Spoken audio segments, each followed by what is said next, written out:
It's a good day to be a pirate. Amaro and his four mateys, Bart, Charlotte, Daniel, and Eliza, have struck gold, a chest with 100 coins. But now they must divvy up the booty according to the pirate code. As captain, Amaro gets to propose how to distribute the coins. Then each pirate, including Amaro himself, gets to vote either yar or nay. If the vote passes, or if there's a tie, the coins are divided according to plan. But if the majority votes nay, Amaro must walk the plank, and Bart becomes captain. Then Bart gets to propose a new distribution, and all remaining pirates vote again. If his plan is rejected, he walks the plank too, and Charlotte takes his place. This process repeats, with the captain's hat moving to Daniel and then Eliza until either a proposal is accepted or there's only one pirate left. Naturally, each pirate wants to stay alive while getting as much gold as possible. But being pirates, none of them trust each other, so they can't collaborate in advance.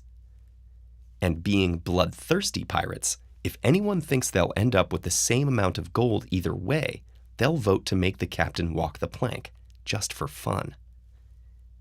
Finally, each pirate is excellent at logical deduction and knows that the others are too. What distribution should Amaro propose to make sure he lives?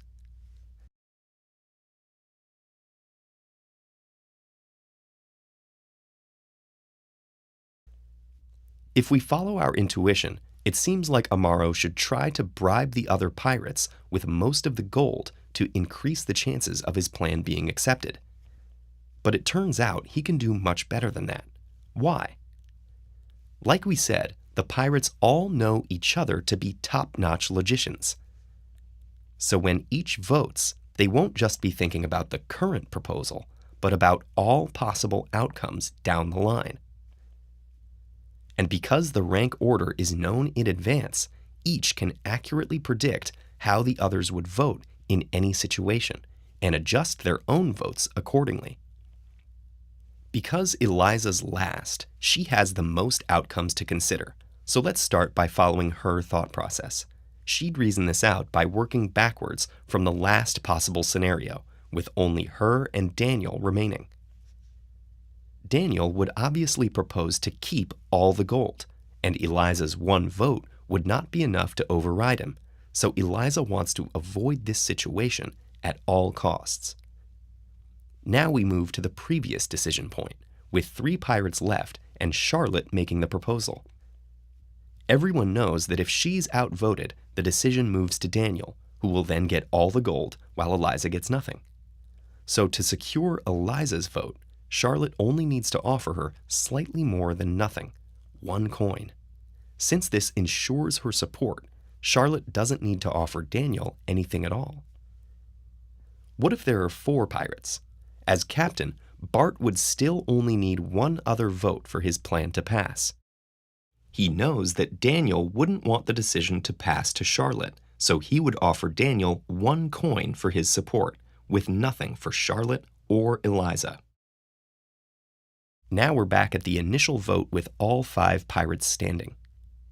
Having considered all the other scenarios, Amaro knows that if he goes overboard, the decision comes down to Bart, which would be bad news for Charlotte and Eliza. So he offers them 1 coin each, keeping 98 for himself. Bart and Daniel vote nay, but Charlotte and Eliza grudgingly vote yar, knowing that the alternative would be worse for them. The pirate game involves some interesting concepts from game theory. One is the concept of common knowledge, where each person is aware of what the others know and uses this to predict their reasoning.